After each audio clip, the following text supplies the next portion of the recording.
Halo, kenalin, gue Nana. Bukan Nana pendek, apalagi Nana dalam ya. Haha. Gue dari Pekanbaru. Gue lahir di keluarga yang bisa dibilang serba berkecukupan. Semua selalu diusahain sama bokap gue. Tapi, semenjak 2017, semuanya berubah. Waktu itu, gue masih SMP. FYI, gue ini anak terakhir dari 3 bersaudara. Gue ngerasa semuanya aman tentram aja kayak biasanya. Ternyata gue salah.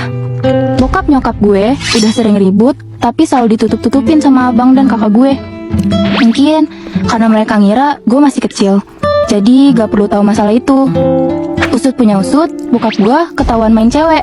Gak cuma 1 atau 2, tapi banyak. Sebenarnya nyokap udah tahu dari lama, sejak abang gue SD. Tapi nyokap selalu nahan karena mikir anak-anaknya masih kecil dan butuh sosok bapak di rumah.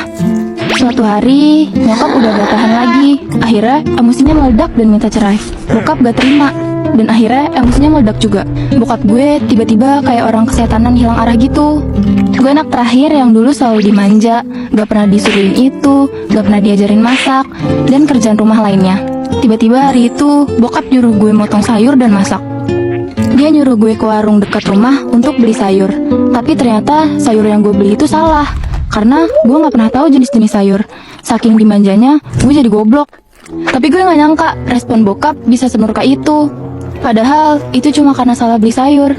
Bokap lari ke dapur, terus ngambil pisau dan ngarahin pisau itu ke leher gue. Nyokap denger ribut-ribut, langsung lari ke dapur dan berdiri di depan gue buat ngalangin bokap yang mau nyakitin gue. Kalau mau pergi sama selingkuhanmu, pergi dan keluar dari rumah ini sekarang. Jangan anakmu yang dijadiin korban. Itu momen yang gak akan pernah gue lupain. Gue cuma bisa nangis sesenggukan di situ. Gue benar-benar gak nyangka bokap yang dulu gue kenal sebagai sosok penyayang bisa berubah segila itu.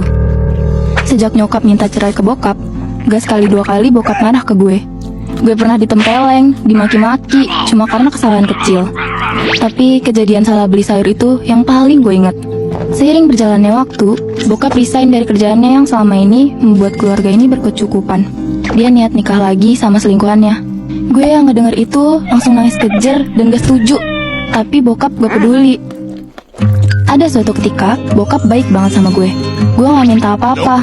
Tiba-tiba bokap beliin gue motor, padahal gue masih SMP saat itu. Gue seneng banget, gak karuan dah. Ternyata itu sogokan buat gue setujuin bokap nikah lagi sama selingkuhannya. Dan gak lama dari bokap ngasih motor, dia nikah lagi dan tinggal di kota lain sama istri barunya. Gue hancur sehancur-hancurnya lihat keluarga gue begini. 3 bulan kemudian, tiba-tiba ada dealer motor datang dan ngangkut motor gue. Kata abang dealer, motor ini udah gak dibayar selama 3 bulan. Padahal gue ngiranya bokap beliin secara cash. Ternyata bokap gue ngambil motor ini cuma DP-nya aja yang dibayar, dan cicilannya diserahin ke kita, tanpa ada omongan apapun untuk nyicil motor ini atau gimana gitu.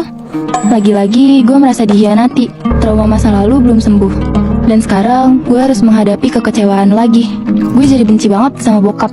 Sekarang dia udah gak ada empatinya sama sekali ke anak-anaknya.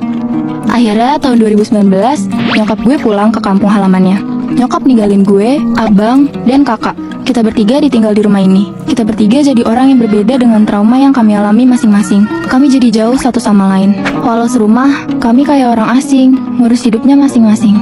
Gue yang dulunya dimanja, harus belajar hidup sendiri. Terus gak lama, bokap cerai sama istri barunya, dan dia mau balik tinggal di rumah ini dan mau balik ke anak-anaknya. Jelas, kita bertiga gak mau. Kita udah disakitin secara psikis dan fisik. Tapi, dalam lubuk hati gue yang paling dalam, gue sayang banget sama bokap. Tapi, gue benci juga. Dia yang sampai sekarang buat trauma besar yang berpengaruh ke hidup gue selanjutnya. Abang gue gak mau nerima bokap di rumah, karena posisinya bokap udah gak punya apa-apa. Kerjaan gak ada, hidupnya berantakan, dan bokap gue tetap maksa mau tinggal lagi di rumah ini. Mau gak mau, kami nerima bokap. Kami gak setega itu untuk ngusir bokap. Abang gue yang sendirian di sini udah kerja, tapi gajinya nggak seberapa untuk menuhin kebutuhan kami berempat. Bokap juga ternyata dimanfaatin istrinya aja. Sekarang, bokap udah nggak ada harta lagi, sepeser pun. Gue pernah lihat bokap cuma punya uang 2.000 di kantong sana yang digantung di kamar. Setiap hari, dia cuma makan mie instan, makanan yang dulu dia larang keras ke anak-anaknya karena dianggap nggak sehat. Kini harus dia terima di hidupnya karena dulu pernah mengabaikan kita. Bokap gak dikasih pegangan uang sama abang gue, dan cuma mie instan yang ada di rumah. Bokap berusaha nyari kerja, tapi gak ada yang nerima karena umurnya udah tua. Kalau gue, uang jajan masih disuplai sama nyokap. Gue masih ditransfer karena nyokap gue punya sawah dan toko kelontong di kampung halamannya. Gue ada pegangan uang, sedikit demi sedikit gue tabung tiap nyokap transfer. Niatnya, gue mau kasih duit ke bokap buat pegangan dia. Tapi nyokap udah wanti-wanti dari awal untuk ngasih uang ke bokap. Sedih banget gue. Bokap gue yang dulu disegani dan punya segalanya, sekarang terpuruk karena ulahnya sendiri. Mungkin ini karma untuk bokap. Beberapa tahun kemudian, gue tamat SMA. Dan gue jadi guru honorer di kampung halaman nyokap. Gue sesekali balik ke Pekanbaru untuk sekedar nongkrong sama teman-teman gue. Tapi bokap selalu minta gaji gue yang cuma cukup buat hidup gue sendiri. Ya, gue tetap kasih sih walaupun gak banyak. Gue sayang itu sama bokap, karena waktu kecil gue deket banget sama dia. Sekarang, gue mutusin untuk kuliah, dan udah semester 7 yang mesti fokus dengan tugas akhir. Jadi gue mutusin untuk resign dan fokus buat kuliah. Bokap sekarang udah nikah lagi untuk yang ketiga kalinya. Hubungan gue sama bokap gak sedekat dulu. Kami jarang ketemu, bahkan rumah kami jauh walaupun masih satu kota. Abang dan kakak gue udah pada nikah. Dan sekarang gue tinggal sendirian di rumah yang penuh trauma ini. Setiap malam gue nangis menatapi hidup gue yang tiba-tiba berubah drastis. Gue masih gak nyangka, anak bungsu yang dulu dari kecil disayang, dimanja, sekarang tiba-tiba harus mandiri tanpa ada satupun keluarga yang menemani gue di sini. Sekarang gue jadi orang yang kasar, minim empati, gak bisa dikasih arahan, dan jadi orang yang seenaknya. Hidup gue penuh dengan trauma yang masih membekas. Gue konsul ke psikiater, ternyata gue kena penyakit psikis dan keluarga gak ada yang tahu soal ini. Tapi sekarang gue bersyukur punya pacar yang selalu sabar dan ngertiin gue. Dia tahu perubahan mood gue yang kadang gak terkontrol, tapi selalu ada buat gue. Meski begitu, gue sadar kalau gue harus sembuh dari trauma yang terus menghantui. Gue mau kembali jadi diri gue yang dulu, anak yang ceria, punya empati ke orang lain, dan gak mudah kebawa emosi. Tapi jujur, itu bukan hal yang mudah.